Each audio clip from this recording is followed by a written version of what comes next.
Hi everyone and welcome back to JK exam cracker. So guys already हमने 3 lecture cover up कर लिए हैं आपके based on permutation combination and probability पे, जिसमें हमने नियर अबाउट आपके 60 अराउंड क्वेश्चन जो है डिस्कस किए हैं। ठीक है, कुछ क्वेश्चन यहाँ पे डिस्कस किए हैं और रिमेनिंग जो है क्वेश्चंस की पीडीएफ जो है वो मैंने अपलोड कर दी है टेलीग्राम पे। नियर अबाउट 8-5 आपके कुछ 18 क्वेश्चन आपके लिए प्रैक्टिस के हैं, तो वो आप लोग प्रैक्टिस करो। आज की क्लास में हम लोग 10 क्वेश्चन करने वाले हैं। कौन से? जो कि अभी रिसेंटली हुए जूनियर स्टैटिस्टिकल असिस्टेंट के एग्जाम में पूछे गए थे। जेएसए का जो एग्जाम था उसमें ये क्वेश्चन आपको पूछे गए थे। सो आप इन क्वेश्चन के थ्रू आपको एटलीस्ट ये आइडिया लगेगा कि हमने जितना बढ़ाया है वैसे ही अकॉर्डिंगली क्वेश्चन एग्जाम में पूछे जा रहे हैं। प्लस ये लेक्चर आपके लिए बनाए जा रहे हैं। ठीक है, हमने एक टॉपिक नियर अबाउट कवर कर लिया है, इसमें से आपको एग्जाम में 3 मार्क्स का जो है वो डेफिनेटली पूछा जाएगा। 2 क्वेश्चन आपको आएंगे मैथ्स में और 1 क्वेश्चन आपको आएगा इसका आपको स्टैट्स के पार्ट में। ठीक है, सो अगर आपको ये लेक्चर पसंद आ रहे हैं तो एटलीस्ट डू इन्फॉर्म अस, ताकि हम लोग आगे ये सीरीज कंटिन्यू रखें। अदरवाइज हम लोग जो मेहनत कर रहे हैं, अगर आप लोगों को पसंद नहीं आ रहा, आपका टाइम वेस्ट हो रहा है, तो हमारा पढ़ाने का कोई मोटिव जो है ये नहीं है कि हम लोग आपका टाइम वेस्ट करें। हमारे पढ़ाने का मोटिव है कि एटलीस्ट आपको कुछ फायदा हो यहाँ पे इन लेक्चर के थ्रू। क्लियर? चलिए, सो अगर ये पार्ट यहाँ पे आपको समझ आ रहा है तो हम लोग आज क्वेश्चन नंबर 61 से लेकर आपके 70 तक करेंगे, और जो देन नेक्स्ट आपके क्वेश्चंस हैं वो आपको प्रैक्टिस के लिए रहेंगे। टोटल आपके 80 क्वेश्चन इस शीट में थे, कुछ क्वेश्चन यहां करवाए हैं, कुछ क्वेश्चन आपके लिए एज ए होमवर्क दिया गया था। चलिए क्वेश्चन नंबर 61 पे हम लोग मूव करते हैं। क्वेश्चन नंबर 61 क्या है? जेएसए के एग्जाम की ये फर्स्ट शिफ्ट का क्वेश्चन है, आपका पहले दिन का पहले शिफ्ट का क्वेश्चन है। बोला गया है a single letter is selected at random from the word relation. देखो, रिलेशन आपका एक वर्ड है RELATION। रिलेशन एक वर्ड है आपका यहाँ पे, और ये single letter is selected at random from the word relation. What is the probability that it is a vowel? आपको प्रोबेबिलिटी बतानी है कि जो वर्ड होगा वो यहाँ पे क्या होगा, वॉवल। अगर मैं इसको अलग करूं तो आपका R, L, T और N ये आपके जो अल्फाबेट है यहाँ पे, ये क्या है? आपके कॉन्सोनेंट्स। ठीक है, उसके अलावा E, A, I और O ये क्या है? आपके यहाँ पे वॉवल। तो आपके प्रोबेबिलिटी ऑफ, क्या पूछा गया है? Probability of a word selected and random is a vowel बनेगा आपका यहाँ पे क्या मेरे पास? आपका बनेगा इन टर्म्स ऑफ कॉम्बिनेशन। अगर आप यहां लगाओगे तो बनेगा आपका यहाँ पे क्या? 4 वॉवल में से 1 सिलेक्ट करना है अपॉन 8 में से आपको 1 सेलेक्ट करना है यहाँ पे। ठीक है, ये बनेगा आपका यहाँ पे in terms of probability. But अगर आपको शॉर्ट में करना है तो आपका आंसर बनेगा 4/8। 8 नंबर ऑफ टोटल अल्फाबेट है, जिसमें से 4 क्या है? आपके वॉवल। तो इसको सॉल्व करोगे 1/2 निकल के आएगा। तो 1/2 जो है वो आपका ऑप्शन नंबर क्या है? सी, क्वेश्चन नंबर 61 का राइट आंसर है। ठीक है, चलिए 62nd क्वेश्चन में मूव करते हैं। बोला गया है 2 cards are drawn at random from the pack of 52 card. What is the probability that both are queen? Both queen की प्रोबेबिलिटी आपको यहाँ पे निकालनी है। 2 cards are selected at random from a pack of 52 cards. देखो 52 cards का क्या है? आपका यहाँ पे एक पैक है। क्या है? 52 कार्ड का एक यहाँ पे पैक है। अब बोला गया है 2 कार्ड यहां से निकालने हैं। अगर इन टर्म्स ऑफ प्रोबेबिलिटी बात करूं तो 4 क्वीन में से 2 क्वीन, आउट ऑफ 52 में से आपको यहाँ पे 2 कार्ड निकालने हैं। बट शॉर्ट में अगर बात करूं यहाँ पे तो क्या बनेगा आपका? 4/52 इंटू 3/51। इसको आप लोग सॉल्व करोगे 1 जा 13 जा 1 जा 17 जा, तो 1/13 इंटू 17 बनता है 221। तो 1/221 आपका राइट आंसर है, विच इज ऑप्शन नंबर ए जो है वो राइट आंसर निकल के आया है। इसका सी आया था, इसका क्या आया है? ए राइट आंसर। चलिए क्वेश्चन नंबर 63 पे मूव करते हैं। क्या बोला गया है यहाँ पे? देखो आपका a boy is known to speak truth 2 out of 3 times. ये 3 में से 2 बार क्या बोलता है? सच। ठीक है, 3 में से 2 बार क्या बोलता है? आपका यहाँ पे बोलता है सच, मतलब आपका क्या हुआ? ट्रूथ बोलता है। ठीक है, सच मैंने ऐसे लिख दिया, यहाँ पे क्या बोलता है? आपका ट्रूथ बोलता है। इसका मतलब लाई कितनी बार करेगा? आपका यहाँ पे 1/3 टाइम क्या करेगा? आपका यहाँ पे लाई। क्या करेगा? आपका यहाँ पे लाई। He throw a dice and report that it is a 3। एक डाइस थ्रो करता है और बताता है कि ये 3 है, तो आपका मतलब प्रोबेबिलिटी ऑफ 3 क्या आएगा? यहाँ पे प्रोबेबिलिटी ऑफ 3 बनता है यहाँ से क्या आपका? सर 1/6। डाइस को थ्रो करने से 6 में से 1 बार 3 आएगा, और कितनी बार 3 नहीं आएगा आपका यहाँ पे? वो बनेगा आपका यहाँ से 5/6। अब ऐसे क्वेश्चन में आप लोग बेस थ्योरम लगाते हैं, जो आपको ऑलरेडी पढ़ा रखी है। अब आप लोगों को नहीं पता तो आप लोग लेक्चर सर्च करो, Bayes theorem by Shubham Verma sir या Bayes theorem by JK exam Cracker, जहां से भी आपको पढ़ना है आप वहां से देख सकते हो। ये थ्योरम क्या लगती है? यहां से आपकी सर प्रोबेबिलिटी किसकी निकालनी है आपको? यहाँ पे दैट इट इज एक्चुअली ए 3, ये आपका 3 है। प्रोबेबिलिटी दैट एक्चुअल में क्या है आपका यहाँ पे? एक्चुअली में क्या है आपका 3 है, तो बनेगा उसका सच है 2/3 इंटू 3 है 1/6 प्लस ये बनेगा आपका यहाँ पे, हम पहले लिखते हैं आपका फेवरेबल आउटकम क्या है। सर फेवरेबल आउटकम है सच वाला और 1/6 वाला, ये आपका फेवरेबल है upon total number of outcome. ठीक है, बेस्ड ऑन यही तो होती है आपकी यहाँ पे favourable outcome upon total probability, upon total probability. ठीक है, तो क्या बनेगा नीचे आपका यहाँ से, ये बनेगा यहाँ से आपका सर क्या 2/3 इंटू 1/6 प्लस नहीं आने की क्या है आपका यहाँ पे 1/3 इंटू 5/6 आई होप आप लोगों ने पढ़ा होगा कि प्रोबेबिलिटी क्या है और आपकी टोटल प्रोबेबिलिटी थ्योरम क्या है और आपकी बेस थ्योरम क्या है। आपको इस तरीके से बेस थ्योरम यहाँ पे सॉल्व करनी होती है। जिन्होंने नहीं पढ़ा है वो बेस थ्योरम एक बार लेक्चर जरूर देख लें, तभी आपको समझ आएगा, अदरवाइज समझ में नहीं आएगा। तो इसको जब हम लोग यहाँ सॉल्व करेंगे तो बनेगा आपका यहाँ पे 2/18 डिवाइड बाय 2/18 बनेगा आपका यहाँ से 5/18, तो बनेगा आपका 2 + 5 7/18। इसको सॉल्व करोगे 18 से 18 कैंसिल हो गया, बचेगा 2/7। तो 2/7 जो है वो आपका आंसर निकल के आ रहा है ऑप्शन नंबर सी। 2/7 जो है वो ऑप्शन में निकल के आ रहा है आपका यहाँ पे सी, वो क्या है आपका यहाँ पे राइट आंसर, क्या है आपका यहाँ पे राइट आंसर। ठीक है, तो इस क्वेश्चन को समझने के लिए एक बार टोटल प्रोबेबिलिटी थ्योरम और आपकी जो बेस थ्योरम है वो जरूर देख लेना। मैं उसका जो लिंक है वो डिस्क्रिप्शन बॉक्स में डाल रहा हूं, आप डिस्क्रिप्शन बॉक्स पे जाके इनके जो आपके फॉर्मूले हैं और बेस थ्योरम क्या है, टोटल प्रोबेबिलिटी थ्योरम क्या है, वो जरूर एक बार देख लेना। ठीक है, चलिए क्वेश्चन नंबर 64 पे मूव करते हैं। A card is drawn at random from a pack of 52 card, what is the probability that it is a club. Sir easy question है आपका बहुत, है ना। क्लब की प्रोबेबिलिटी ऑफ क्लब, एक कार्ड ड्रॉ करना है और probability that it is a club क्या बनेगा आपका यहां से 4/52 इक्वल टू 1/13 इक्वल टू 1/13। ठीक है, सॉरी क्लब की बात कर रहा है ना, तो क्लब की बात क्या होगी आपकी सर 13/52, 13/52 कितना बनेगा 1/4, कितना बनेगा 1/4। तो 1/4 क्या ऑप्शन है यहां से आपका सर ऑप्शन नंबर ए जो है वो क्या है 1/4 आपका राइट आंसर है, क्योंकि क्लब के आपके पास कितने कार्ड्स होते हैं 13 कार्ड्स होते हैं आउट ऑफ 52 में से 13 कार्ड क्लब के हैं। ठीक है, 13 स्पेड के हैं, 13 हार्ट के हैं, 13 आपके डायमंड के हैं, तो टोटल नंबर कार्ड कितने बनते हैं आपके यहाँ पे 52, जिसमें से आपके 13 कार्ड जो हैं वो किसके होते हैं यहाँ पे क्लब के। ठीक है, क्वेश्चन नंबर 65 पे मूव करते हैं। यहां से आपका 4 balls are drawn at random from a bag containing 5 white ball and 4 black ball। एक बैग है जिसमें क्या है 4 white 5 white और 4 black, 5 white और क्या है 4 क्या है ब्लैक है। ये आपकी क्या है नंबर ऑफ बॉल्स है। बोला है 4 balls are drawn at random, 4 ball मुझे यहां से निकालनी है एक बैग जिसमें टोटल नंबर ऑफ क्या है 9 बॉल्स, इसमें टोटल नंबर ऑफ क्या है 9 बॉल्स। ठीक है, उसमें से 5 क्या है व्हाइट और 4 क्या है यहां से आपकी ब्लैक है। बोला गया what is the probability 2 black and 2 white balls are drawn, what is the probability that 2 black and 2 white ball are drawn.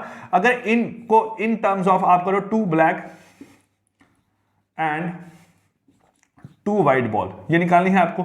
आप क्या करोगे यहां से सर 5 में से 2 व्हाइट इंटू 4 में से 2 ब्लैक अपॉन 9 में से 4 क्या है आपके टोटल नंबर ऑफ बॉल्स है, ये बनेगा।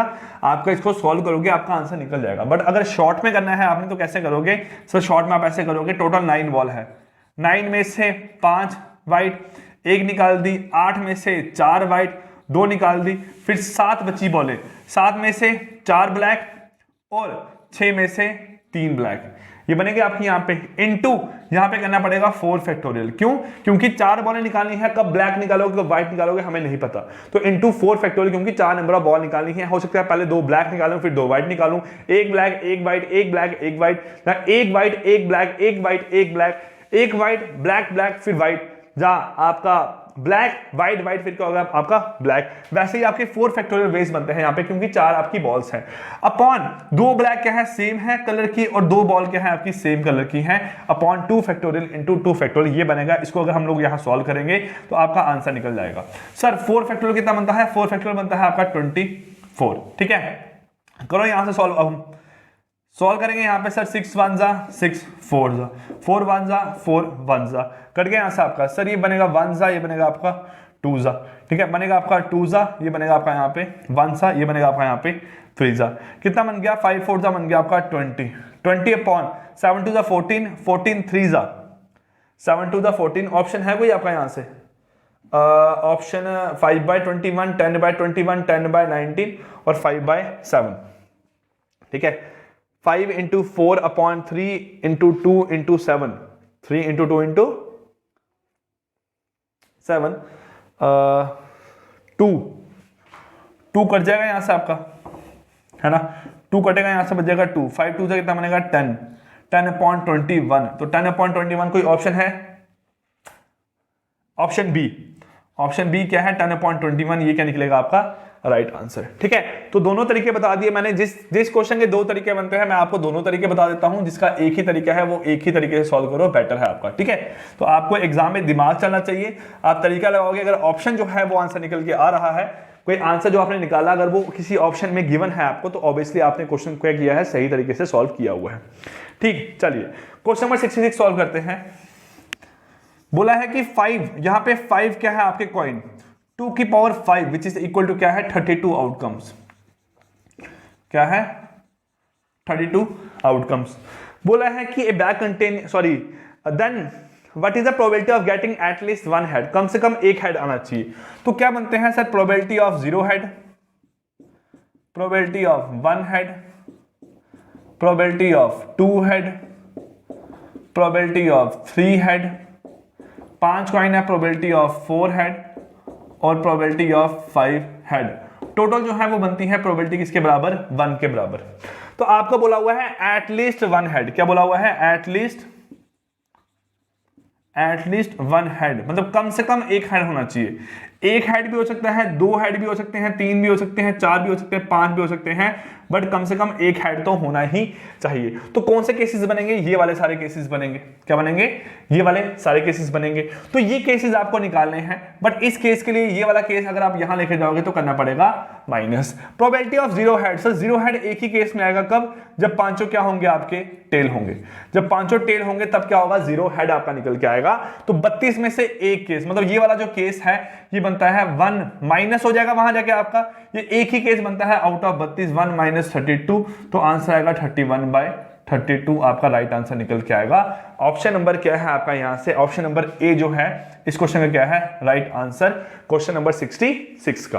ठीक है, चलिए क्वेश्चन नंबर 67 पे मूव करते हैं। यहां पे हम क्या बोला गया है, letters K L B C A R arrange to form black, K L B C and A R arrange to form a word black. इनको अरेंज किया है एक वर्ड बनाने के लिए, वो वर्ड क्या है यहां पे आपका ब्लैक है। तो वर्ड जब यहां पे आपका ब्लैक है तो इसका मतलब एक ही चांस बनेगा आपका, तो आपका जो फेवरेबल आउटकम है ना, फेवरेबल आउटकम वो आपका ब्लैक है, तो ब्लैक आपका एक ही वर्ड बनेगा। बट टोटल आउटकम कितने हैं, टोटल आउटकम कितने हैं यहां से आपके, टोटल आउटकम है 1 2 3 4 5, क्या है आपके 5 factorial which is equal to 120। तो देयरफॉर आपका यहां पे प्रोबेबिलिटी ऑफ इवेंट क्या बनेगा यहां से 1 आउट ऑफ 120, 1 आउट ऑफ 120। तो आपका जो राइट आंसर है वो निकल के आएगा option number A which is equal to 1/120। देखो इजी क्वेश्चन है ना, कोई ऐसा क्वेश्चन नहीं है कि आपको बहुत मुश्किल है। हाँ, ये क्वेश्चन यहाँ पे जो निकल के आया है ये क्वेश्चन थोड़ा डिफिकल्ट है, क्वेश्चन नंबर 68, बट जिन लोगों ने लेक्चर देखे हैं उनको ये क्वेश्चन निकालना डेफिनेटली आता ही होगा।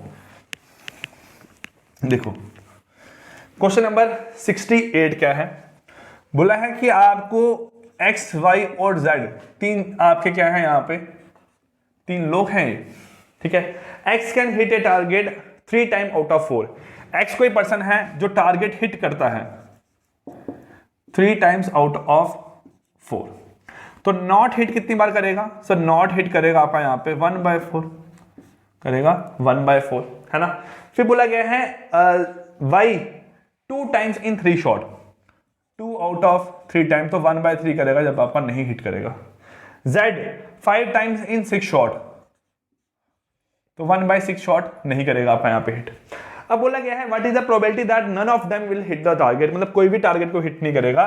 तो इसको आप लिख सकते हो प्रोबेबिलिटी ऑफ x, इसको लिख सकते हो probability of x dash, probability of y, probability of y dash, probability of z, probability of z dash. यहां से बनेगा आपका। तो यहां देखोगे आपको निकालना है कि कोई भी हिट नहीं करेगा और तीनों आपके इंडिपेंडेंट है, तीनों क्या है यहां से आपके इंडिपेंडेंट है, कोई भी हिट नहीं करेगा, तीनों इंडिपेंडेंट है, मतलब कि पहले का जो टारगेट है उससे दूसरे का टारगेट कोई इफेक्ट नहीं पड़ रहा। पहला आपका इंडिपेंडेंट है, दूसरा आपका इंडिपेंडेंट है, तीसरा भी इंडिपेंडेंट है, तीनों क्या है आपस में इंडिपेंडेंट, कोई एक दूसरे पे डिपेंड नहीं कर रहा है। जब इंडिपेंडेंट है तो इनकी प्रोबेबिलिटी बनती है probability of A dash into probability of B dash into probability of C dash. ये क्या है, जब इंडिपेंडेंट इवेंट हो गए तो तीनों की प्रोबेबिलिटी पे किसी का भी एक दूसरे पे इफेक्ट नहीं पड़ता है, तो तीनों क्या होंगे, इंडिपेंडेंट इवेंट। तो आपका हिट नहीं कर रहे हैं, इसका क्या बनेगा आपका यहां से, ये बनेगा आपका प्रोबेबिलिटी ऑफ ए डैश बनेगा 1/4, बी डैश बनेगा 1/3 और सी डैश बनेगा 1/6। सॉल्व करोगे 4 3 12, 12 छक्के 72, तो 1/72 आपका क्या आएगा यहां से राइट आंसर निकल के आएगा क्वेश्चन नंबर 68 का। क्लियर? ठीक है। अब इसमें कभी कभार ऐसा पूछते हैं what is the probability that at least 2 hit the target, तो आपको 2 हिट वाले केस लेने पड़ते हैं, कम से कम 2 हिट करेंगे, तो उसको कैसे लिखते हो यहाँ पे एटलीस्ट 2 हिट, अब लिखते हो प्रोबेबिलिटी ऑफ एटलीस्ट 2 हिट, लिखते हो यहाँ पे A intersection B intersection C. ठीक है, 2 हिट करने चाहिए, कम से कम 2 हिट करेंगे, तो 2 जब हिट करते हैं तो उसमें क्या होता है आपका, कोई भी 2 हिट करता है, बाकी हिट करे ना करे फर्क नहीं पड़ता।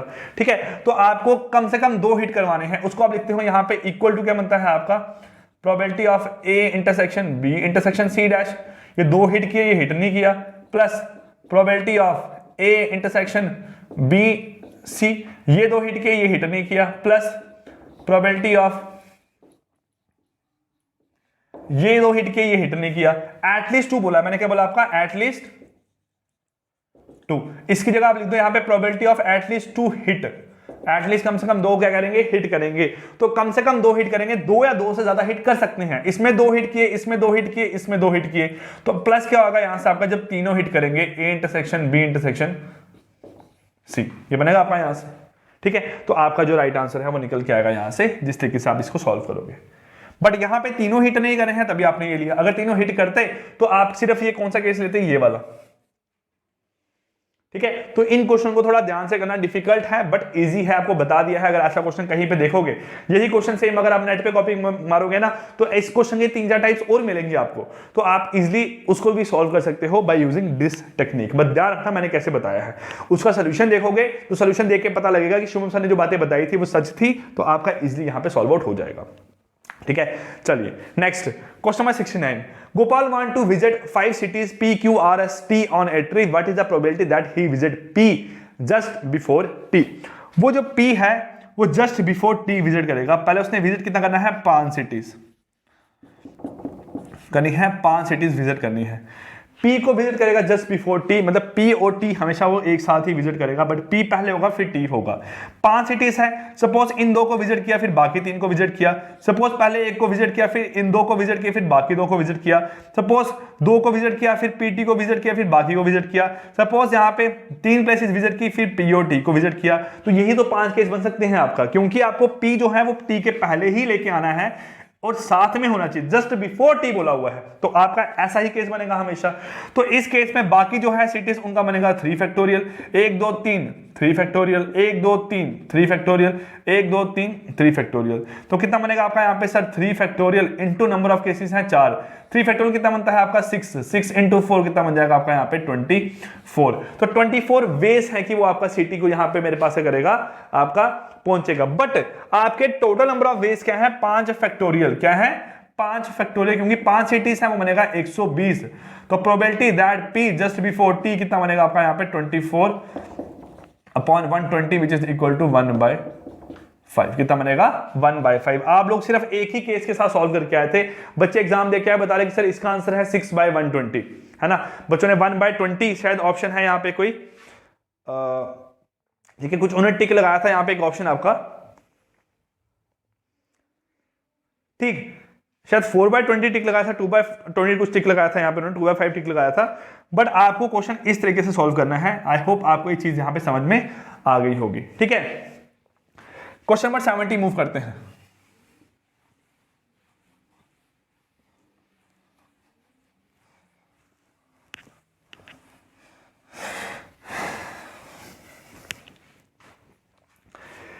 A lot of 10 bulbs, ठीक है, a lot of 10 bulbs contain 3 defective bulbs। चलिए, एक lot of 10 bulbs है जिसमें क्या है 3 डिफेक्टिव, 10 बल्ब हैं जिसमें क्या है 3 क्या है आपके यहाँ पे डिफेक्टिव है, तो 7 क्या है यहाँ से आपके नॉन डिफेक्टिव है, 7 क्या है यहाँ से आपके नॉन डिफेक्टिव है। बोला गया है what is the probability that all the 3 bulbs that are pick one after the other are defective one. आपको 3 बल्ब पिक करने हैं, तीनों के होने चाहिए डिफेक्टिव होना चाहिए। चलिए सर करते हैं यहां से इसको ट्राई। तो क्या बनेगा आपका यहाँ पे आंसर? सर सीधी सी बात है, डिफेक्टिव होना चाहिए, नॉन डिफेक्टिव होना चाहिए। तो 7 में से 3 अपॉन 10 में से 3, 7/3C3/10C3 यहां पे अगर आप सॉल्व करोगे तो आपका जो है आंसर निकल जाएगा। बट अगर आपने इसको शॉर्टकट में करना है तो कैसे करोगे आप? यहाँ पे सर 10 में से 7 इंटू 9 में से 6 इंटू 8 में से क्या बनेगा यहाँ से आपका 5 इंटू 8 में से 5। तो इसको अगर आप लोग यहाँ सॉल्व करोगे तो जो आपका आंसर है वो यहाँ पे मेरे पास सही ही निकल के आएगा। 7/10 6/9 इंटू 5/8 जो है वो आपका राइट आंसर निकल के आएगा। क्लियर? सो गाइस ये क्वेश्चन थे आपके, ठीक है। इसका आंसर निकलेगा आपका शायद 7/24। 1 जा 2 जा 1 जा 3 जा 1 जा 3 जा, तो 7/24 आपका आंसर निकल के आएगा यहाँ से। ठीक, तो गाइस ये आपके 70 क्वेश्चन है जिसमें हमने 3 क्लासेस में 55 क्वेश्चन डिस्कस किए हैं। आपके लिए नेक्स्ट जो 25 क्वेश्चन है टोटल वो आपके लिए एज ए प्रैक्टिस होमवर्क है। आप लोग प्लीज वो क्वेश्चन सॉल्व करो और डेफिनेटली आपके जो आंसर है वो सही ही निकल के आएंगे, क्योंकि आप लोगों ने अच्छे तरीके से चीजों को कवर अप कर लिया है। और मैंने जो आपको प्रैक्टिस शीट दी है जो टेलीग्राम चैनल पे अवेलेबल है, उसमें हर क्वेश्चन को मैंने सॉल्व करके दिया हुआ है। मैंने उनके आंसर की नहीं बना के दी है, क्वेश्चन को सॉल्व करके इन हैंड नोट्स की फॉर्म में आपको प्रोवाइड किया है। सो आप लोग उन क्वेश्चन को देखना, उनको सॉल्व कैसे किया है, और जो क्वेश्चन नहीं समझ आएंगे वो आप डेफिनेटली मेरे से पूछ सकते हो। Clear? So guys I wish you all the best, thank you so much, good bye and take care.